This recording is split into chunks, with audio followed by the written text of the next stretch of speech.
Bigyan ko po kayo ng idea kung paano yung madaling paghawak nito sa mga baguhan lang po mga idol. Napakadali lang po talagang matuto mag-drive ng automatic. So what's up mga idol, kumusta po kayo dyan? Chris Ride Motovlog nga po pala. So for today's, i-share ko naman sa inyo kung paano mag-drive ng automatic motorcycle. So hindi po tayo professional, share ko lang din yung knowledge ko about sa pag-drive nitong automatic motorcycle. Meron po tayo ditong Suzuki Avenez 125, so automatic motorcycle po ito. Muscular sporty scooter ni Suzuki. Sa pag-drive po ng automatic motorcycle, dapat marunong na po tayo sa balancing at marunong na rin po tayo mag-bike. Sa mga hindi pa nakatry ng motor, so ako po kasi marunong na po ako ng manual na motor, semi-automatic na motor.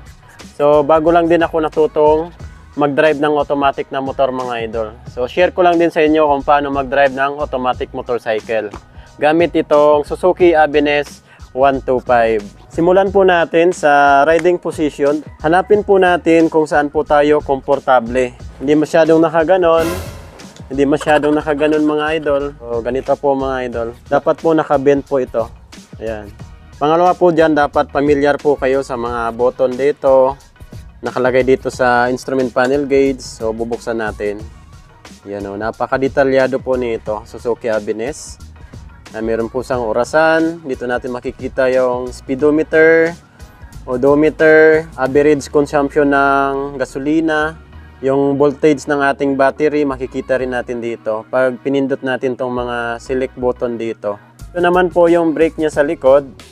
Maganda dito po sa Suzuki Avenez natin kasi naka-combi brake po ito. So mas smooth po yung braking system niya pag nagbe-brake po tayo. Pero pag nag-brake ka dito, kahit hindi mo na to i-brake kasi sumasabay na po yan.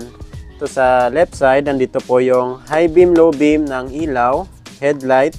Ito magagamit po natin ito sa tuwing liliko po tayo. Ito po yung turn signal light. Magbi-blink po yan mga idol. Tapos sa right side naman.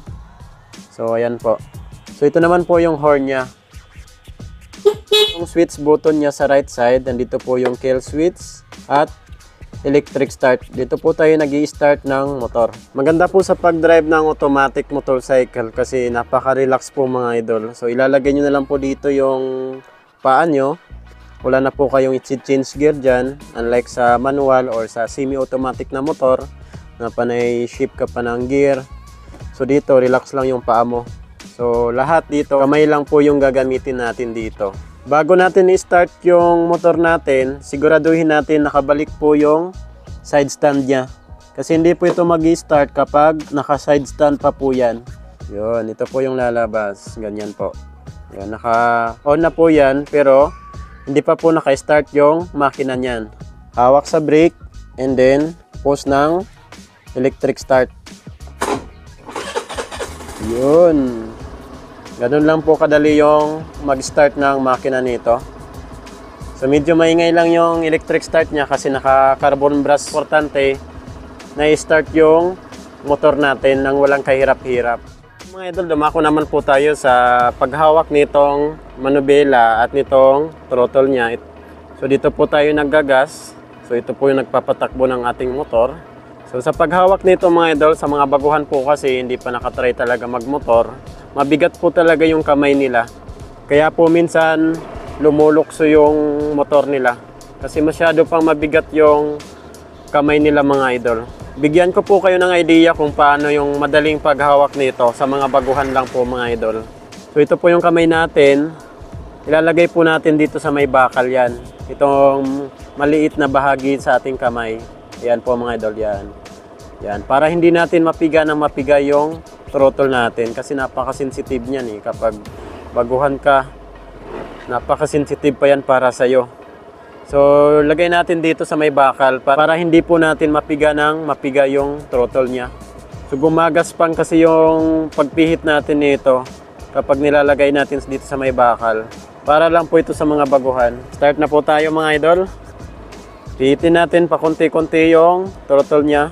Yung isang daliri natin, ilagay natin sa may brake. Ito po yung brake niya sa harapan. And then, ayan na, humandar na po. Wow, dapat marunong na po tayo mag-balance. So isang kamay lang po kasi yung ginagamit ko kasi panghawak po dito sa camera yung isa, dito sa cellphone.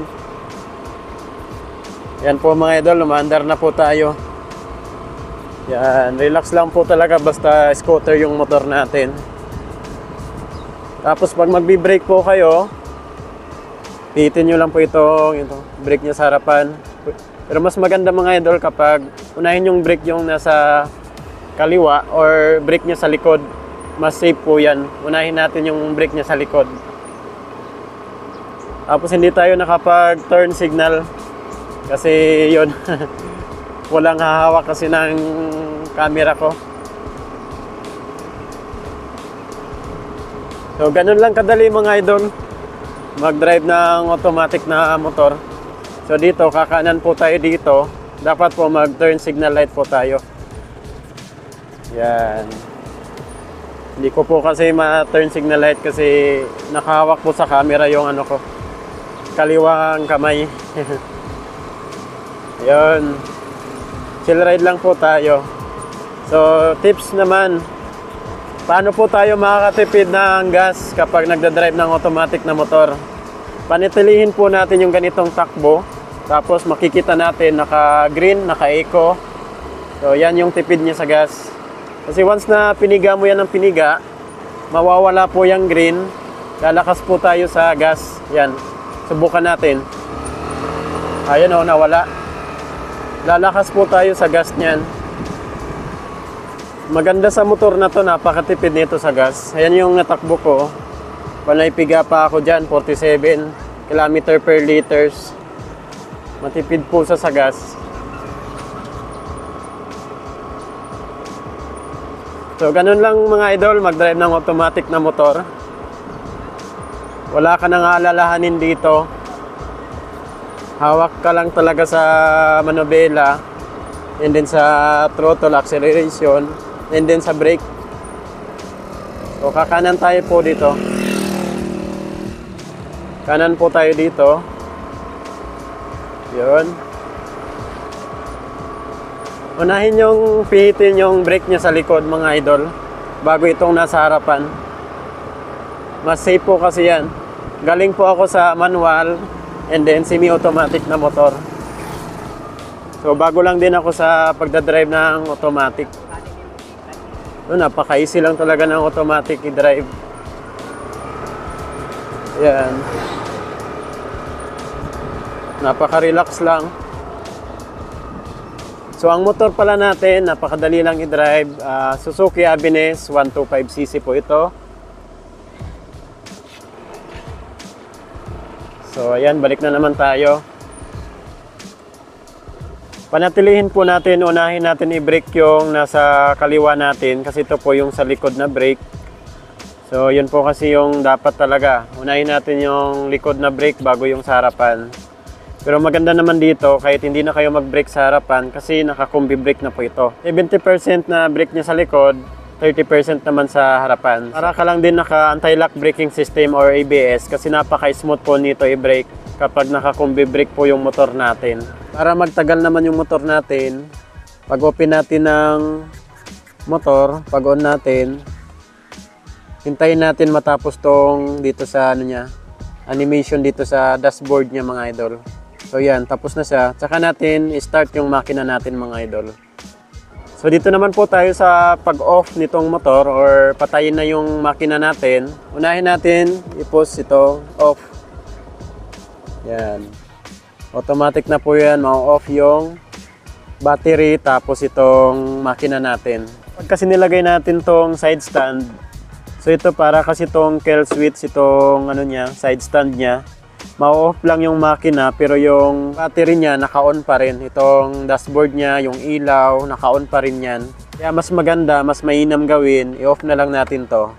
So yun po mga idol, napakadali lang po talagang matuto mag-drive ng automatic. So yun nga, yung sabi ko kanina, sa mga baguhan, kasi panaypiga pa yan, yun o, lumulukso yung motor.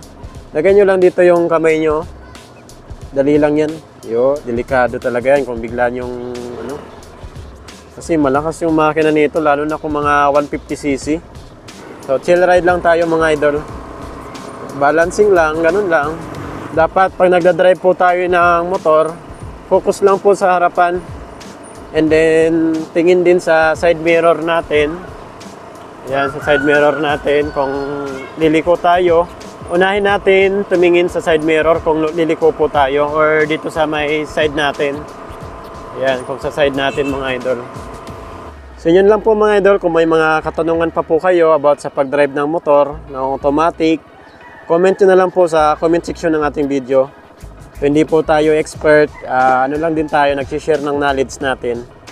So 10 years na rin ako nagmo-motor, pero yun, 1 month pa lang ako dito sa automatic. Napakadali lang talaga dalhin, napakadali lang talaga i-maneuver, napakadali lang matuto ng automatic na motorcycle. So nagustuhan ko na nga itong automatic eh. Parang ayaw ko nang mag-manual na motor or semi-automatic. Galing po kasi ko sa semi-automatic na RS125 ng Honda. At sa manual naman na motor, yung Supra GTR 150. So yun, salamat sa pagsama sa aking biyahe ngayon. Ride safe po tayo palagi and God bless you all.